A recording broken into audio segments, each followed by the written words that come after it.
Boa noite, meninos. Boa noite, meninas.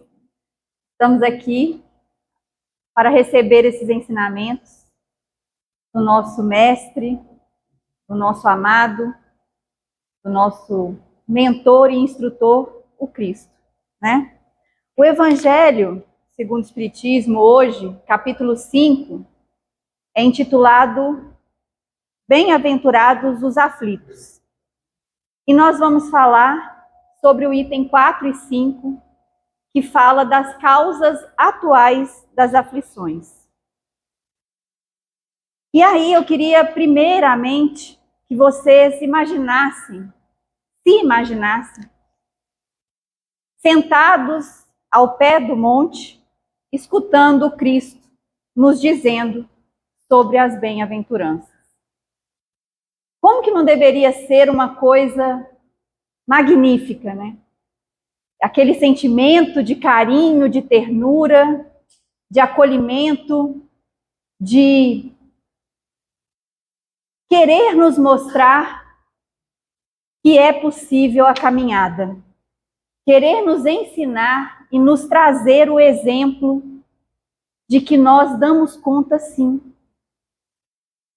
E aí, lendo, né, ele vai falar aqui bem no item 1, só para a gente relembrar, ele vai falar, está lá em Mateus, capítulo 5, versículos 4, 6 e 10, que fala assim, então: Bem-aventurados os que choram, porque serão consolados. Bem-aventurados os que têm fome e sede de justiça, porque serão saciados. Bem-aventurados os que sofrem perseguições pela justiça, porque o reino dos céus é para eles. E aí, quando ele vem no item 4 e 5, trazendo para nós as causas atuais das aflições, lendo esses itens, me veio a questão que ele traz 3 chamadas para nós.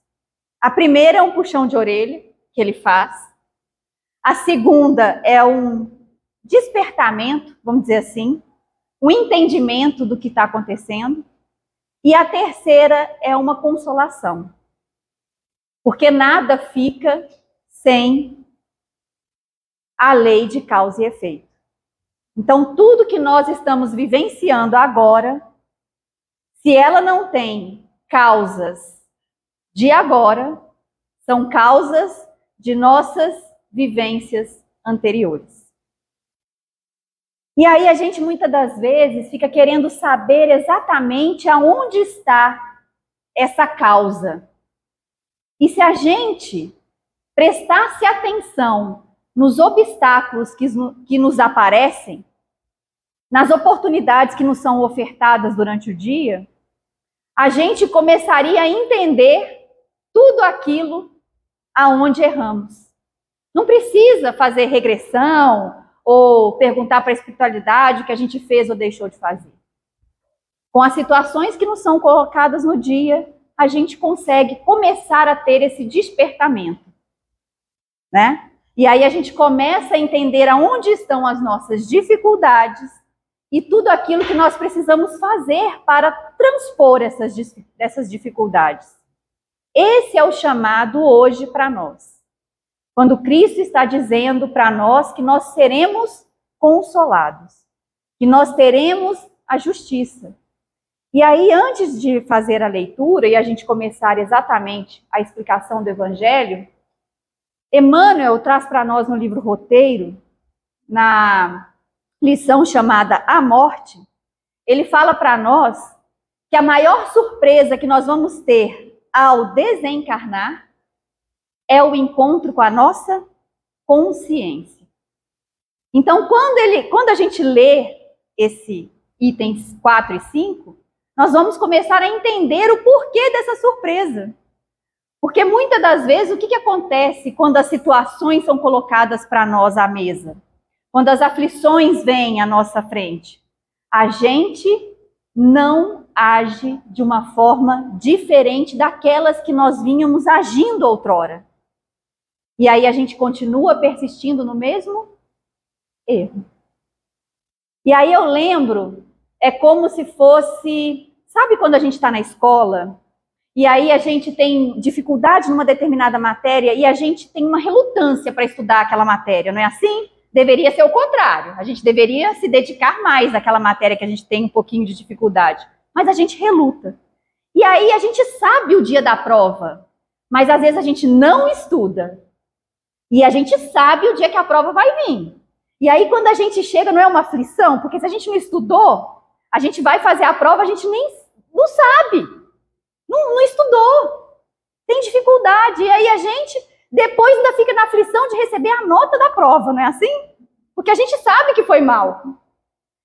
E aí, para nós, as nossas dificuldades, as nossas aflições aqui, a gente não sabe o dia da prova. Esse que é o feeling, né? Aquela pegada. A gente não sabe que dia que vai vir a prova. Por isso que nós temos que estar despertos para agarrar essas oportunidades durante o dia, durante a nossa caminhada. E aproveitar para tirar a lição que ela nos oferta neste momento. Porque muitas das vezes a gente olha não com um olhar melhorado para aquela situação, e sim com um olhar não bom. Sempre nos questionando, por que eu estou recebendo isso? Eu não mereço, eu não fiz. E a gente precisa começar a questionar da outra maneira. O que isso pode me trazer de entendimento, de ensinamento e de aprendizado? Como eu posso agir de uma forma melhorada? Então ele traz para nós, o item 4, o seguinte: as vicissitudes da vida são de duas espécies, ou, se assim se quer, tem duas fontes bem diferentes que importa distinguir. Umas têm a causa na vida presente, outras fora dela, ou seja, vem dos nossos capítulos anteriores, né? Vem das nossas vivências anteriores. E aí a gente precisa lembrar que a misericórdia divina é tão grande que a gente não se recorda dos nossos equívocos passados. A gente vai receber, sim, o efeito desses equívocos. Precisamos trabalhar de uma maneira melhor para conseguir transpor. Mas ele não nos martiriza com a lembrança desses equívocos, para que a gente possa realmente transpor esses obstáculos de uma forma mais leve, de uma forma mais saborosa, da forma como Cristo fez. Quando Cristo diz para nós assim, eu venci o mundo, olha só que curioso, ele traz diversas informações para nós nessa fala. Porque ele está dizendo que ele venceu aqui, mostrando para nós que é possível, mas ele está falando também que ele venceu tudo que nós vencemos na época dele. Ele passou por tudo isso. Ele não venceu também o mundo dele, as coisas dele? Venceu, ele teve que passar. Então ele está dizendo para nós que é possível, que ele sabe que a gente dá conta. A gente só precisa ter um olhar desperto para situações. Continuando.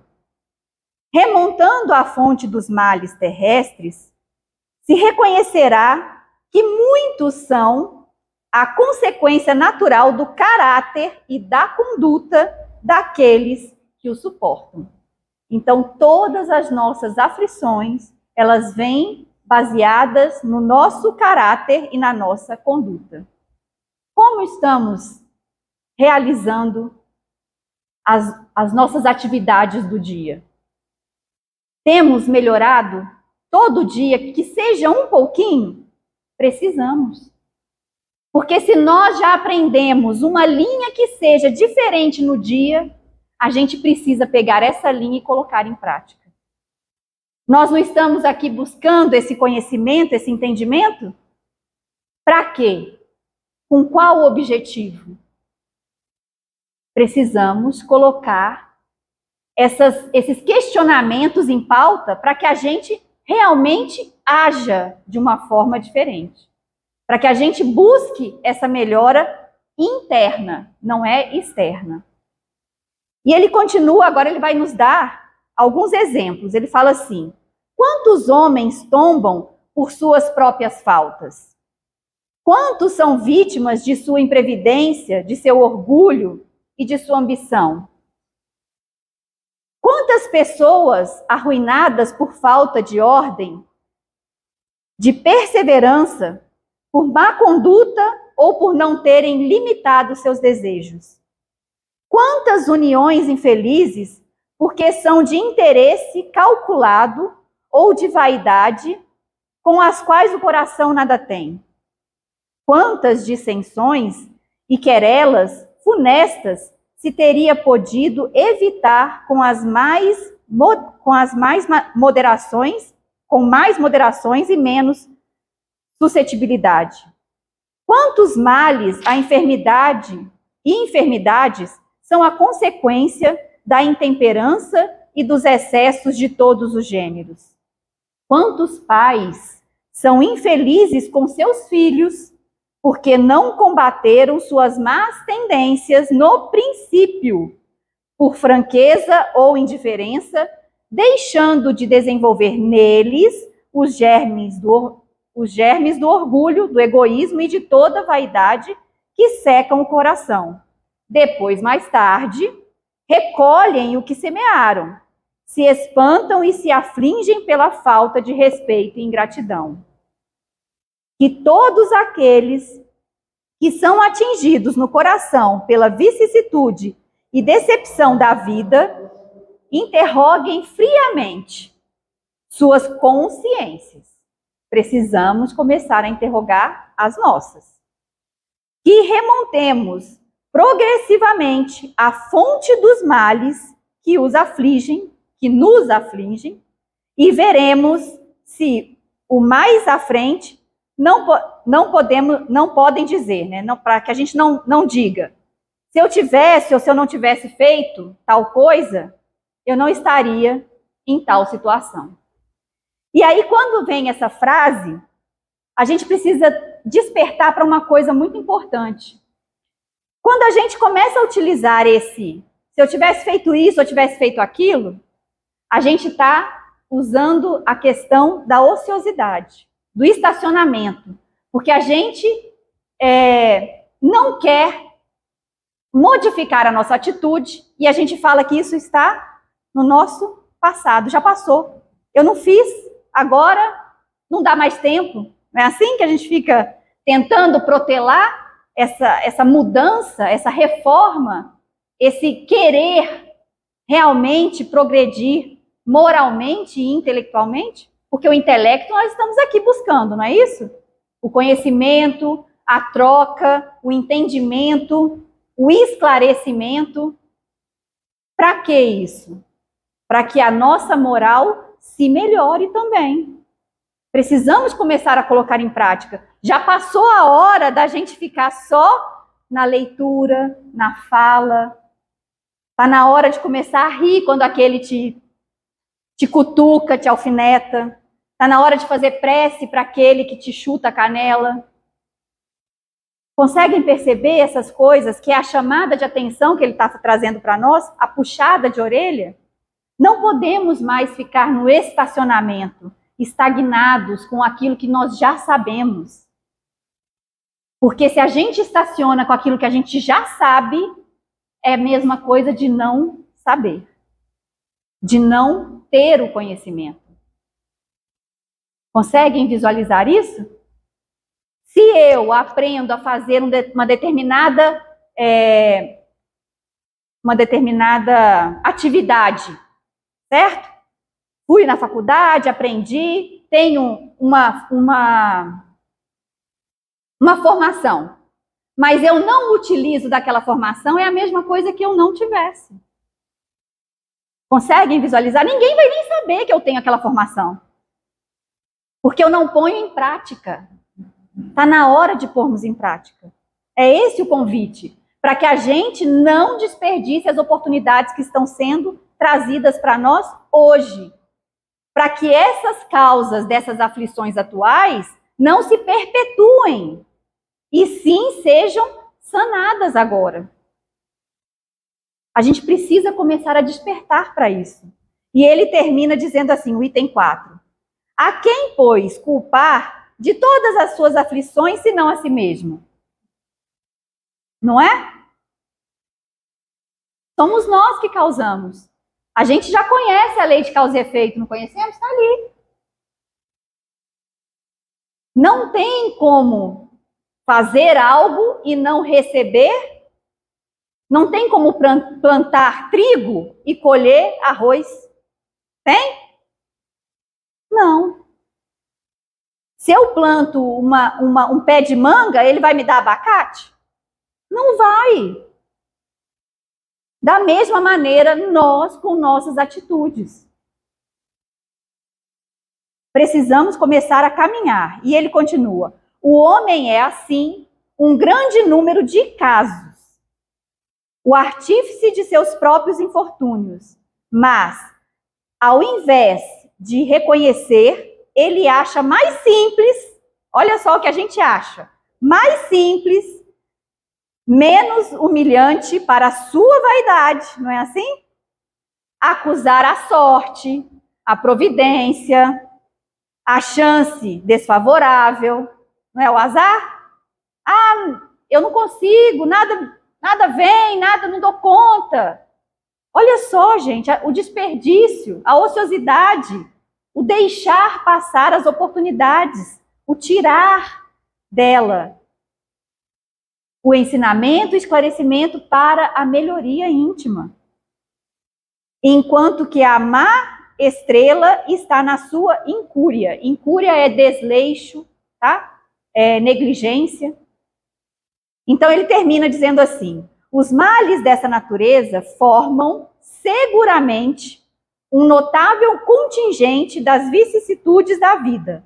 O homem os evitará quando trabalhar para seu aprimoramento moral, quando para o seu aprimoramento intelectual.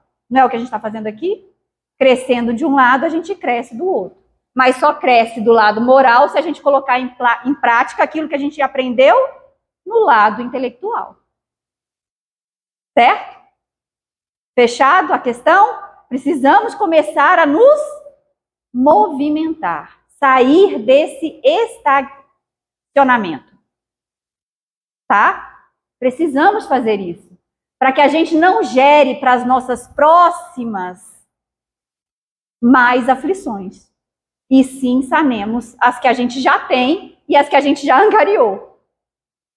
E aí o 5 fala assim para nós: a lei humana alcança certas faltas e as pune. O condenado pode, pois, dizer-se que suporta a consciência do que fez, mas a lei não alcança e não pode alcançar todas as faltas. Ela atinge mais especialmente aquelas que prejudicam a sociedade, e não aquelas que não prejudicam, senão aqueles que a cometem. Vamos trazer uma visualização mais clara para esse exemplo.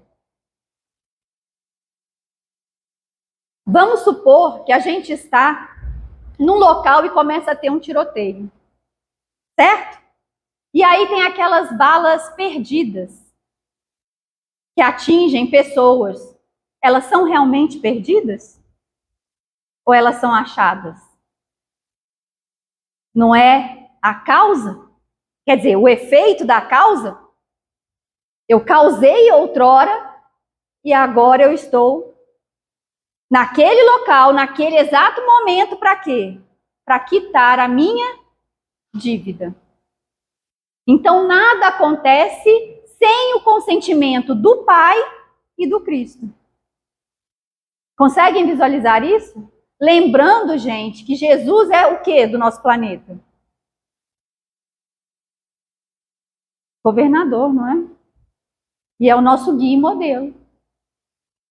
Então, nada acontece ao acaso. Não existe bala perdida. Né? Precisamos lembrar disso. Tudo eu vou, sim, pagar. Aí, quando ele fala que a lei nossa pune diante da sociedade, porque precisa, né, a lei da sociedade, da convivência, mas não pune tudo aquilo que a gente cometeu. Porque a gente nem sabe o que a gente fez, o que a gente está trazendo de débitos para serem resgatados. A gente começa a despertar para esses débitos quando a gente começa a observar as nossas dificuldades. Tudo aquilo que nos apresenta. E ele continua dizendo, mas Deus, olha só que legal essa parte, mas Deus quer o progresso de todas as suas criaturas. Por isso, ele não deixa impune nenhum desvio do caminho reto. Não há uma só falta, por pequena que seja, uma só infração à sua lei que não tenha consequências forçadas e inevitáveis, mais ou menos tristes, de onde se segue que, nas pequenas como nas grandes coisas, o homem é sempre punido pelo que pecou. Lembrando de uma coisa muito importante, e quando eu falei aqui que Emmanuel traz aquela questão de que a nossa surpresa vai ser nos depararmos com a nossa consciência no desencarne, somos nós mesmos que geramos as tarefas que nós viemos realizar aqui. Nós escolhemos. Porque a nossa vergonha, muitas das vezes, por não ter dado conta de realizar alguma coisa, é que nos move para que façamos esse reajuste. Então, muitas das vezes, a gente fica assim, eu não pedi para nascer, ou então, isso está acontecendo comigo, mas eu nunca fiz nada para ninguém, nada contra ninguém. Por que isso está me acontecendo? Porque a gente precisa dessas situações, para que a gente aprenda a lidar com elas. E quando a gente aprende a lidar com essas situações, fica mais fácil de entender o caminhar do outro. De visualizar, e na hora que ele nos dá o chute na cadela, fazer uma oração para ele. Porque a gente começa a entender que nós também temos as nossas dificuldades e os nossos equívocos para serem corrigidos. Então a gente já começa a fazer um movimento realmente de bem pelo bem e não bem pela obrigação. É nesse sentido que a gente precisa sair desse estacionamento, sair dessa monotonia, desse marasmo, dessa ociosidade. Lembrar que a gente, por mais que a gente não possa fazer grandes coisas pelo outro, e nem esperar que ele faça por nós, a gente ainda pode fazer o mínimo, que é uma prece. E aí, continuando, fala, os sofrimentos que lhe são a consequência são para ele uma advertência de que errou. Eles lhe dão a experiência, fazendo sentir a diferença entre o bem e o mal e a necessidade de se melhorar para evitar no futuro o que lhe foi uma fonte de desgostos. Sem isso, não teria nenhum motivo para se emendar e, confiando na impunidade, retardaria seu adiantamento e, por consequência, sua felicidade futura. Se a gente não tivesse essas aflições, essas oportunidades de nos reajustarmos, a gente não despertaria para esse caminhar, para esse melhoramento. A gente continuaria fazendo as mesmas coisas, porque a gente não teria a consciência da impunidade. Então, quando a gente começa a passar por essas situações, a gente começa a ver que as outras coisas ficam mais fáceis. A gente desperta para esse olhar diferente, para esse olhar não é de caridade, mas para esse olhar mais amoroso, mais fraterno. Gente, eu fico imaginando como é que era o olhar do Cristo para os discípulos. Será que ele olhava para eles com o olhar de eu sei o que você vai fazer e eu já estou com raiva? Não, né? Ele não olhava com aquele olhar de eu sei o que você vai fazer, mas eu estou te dando as chaves para você não fazer. Estou te dando todas as ferramentas. A gente precisa começar a utilizar as ferramentas que estamos recebendo. Para que a gente não tenha mais esse sofrimento prolongado. Nós já temos a oportunidade de sair desse sofrimento, de caminhar mais rapidamente. Aí eu pergunto para vocês, quanto tempo vocês vão ficar no umbral depois do desencarne? Ah, eu vou ficar 5 segundos, porque eu vou lembrar de fazer uma prece sentida, viu, gente? A prece do coração. 5 segundos. Vou chamar o Aniceto, como é que é o nome do outro? Clarence, vou chamar todo mundo. Ó, pode me carregar que eu já entendi. A gente precisa começar a olhar dessa maneira, para que a gente tenha o consolo realmente, para que a gente comece a despertar. Outra pergunta, vocês já se viram sendo um Cristo governador de um planeta? Já se imaginam assim? Deveriam. Conseguem perceber como é que essas aflições vão nos levar a esse patamar? Mas se a gente começar a transpor com mais carinho, com um olhar mais sereno, mais fraterno, para essas oportunidades que nos são ofertadas, para que a gente realmente aproveite essas oportunidades. E finalizando, o item 5 fala para nós, mas a experiência, algumas vezes, vem um pouco tarde, não é verdade? Nós estamos aqui hoje, mas há 20 anos atrás nós estaríamos aqui? Alguns sim, né? Então, mais 40 anos atrás. Não, você não conta porque você foi criado dentro. Mas conseguem perceber? Com esse mesmo olhar, com esse mesmo despertamento, com esse mesmo entendimento das coisas? Não era. Era diferente. 20 anos atrás, a gente não tomaria determinadas atitudes em determinadas situações.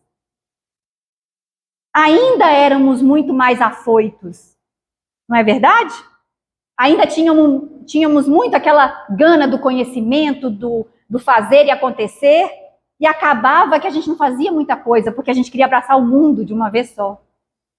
E aí hoje, com esse olhar já diferente, melhorado, é o que ele está dizendo aqui para nós. Quando chega quando chega esse entendimento mais tarde, a gente precisa começar a se movimentar.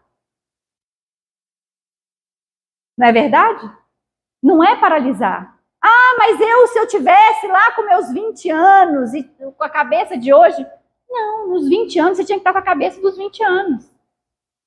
Hoje é a cabeça de hoje. Então faça agora. Né? E aí ele continua.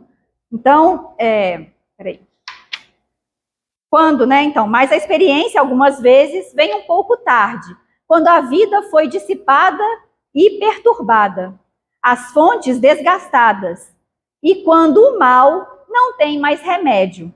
Então o homem se põe a dizer, se no início da vida eu soubesse o que sei agora, quantas faltas teria evitado?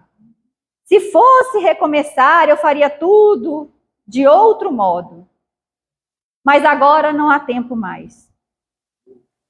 Como o obreiro preguiçoso diz, eu perdi minha jornada, ele também se diz, eu perdi minha vida.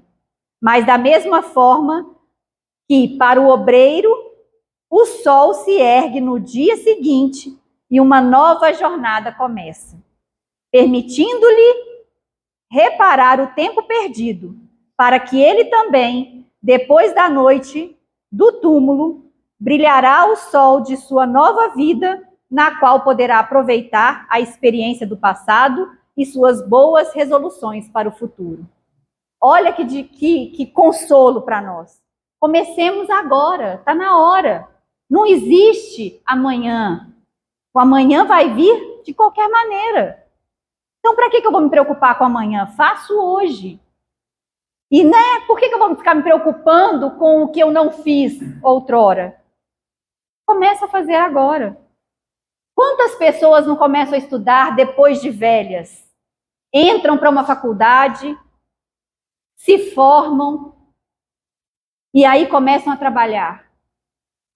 Está na hora da gente fazer a mesma coisa. Entrar na nossa universidade, não é toda terça que a gente vem aqui, pegamos os ensinamentos, estamos nos formando, aprendendo a desenvolver essas virtudes, coloquemos em prática.